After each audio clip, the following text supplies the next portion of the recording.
ఈసారి బిట్రకుంట తిరునాల మజాక 3 కిలోమీటర్స్ ముందు అన్ని వెహికల్స్ని పార్క్ చేసుకోమని చెప్పేసి పోలీసు వాళ్ళు స్టాప్ చేసేసారు. సో ఇట్లాంటి ముచ్చట్లు మనం ఇంకా ముందుకు సాగాలంటే మన ఛానల్ని ఎవరైనా ఫస్ట్ టైం చూస్తున్నట్లయితే ప్లీజ్ సబ్స్క్రైబ్ చేసుకోండి.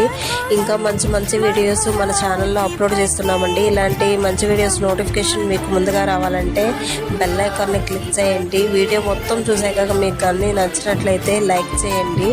సో ఇంకా మనం పాదయాత్ర అయితే స్టార్ట్ చేసేసాము. ఈ పాదయాత్రకు వెళ్ళే దారిలో ట్రాక్ ఉంది, గూడ్స్ రైలు అయితే స్టార్ట్ అయింది. ఈ గూడ్స్ రైలు ఎప్పుడెప్పుడు వెళ్తుందా అని చెప్పేసి జనాలు ఆతృతగా వేచి చూస్తున్నారనమాట. అదేమో చాలా చిన్నగా వెళ్తుంది. అది వెళ్ళేంత వరకు ఓపిక పట్టుకొని జనాలంతా ఒక్కసారి గేట్ ఎత్తంగానే అందరూ పరుగులు తీశారు. సో ఇలాంటి విషయాలన్నీ నేను ఇంత చిన్న షార్ట్లో మీకు చూపించలేను, చెప్పలేను. సో అందుకోసమని నేను ఫుల్ లెంత్ వీడియో డిస్క్రిప్షన్లో ప్రొవైడ్ చేసి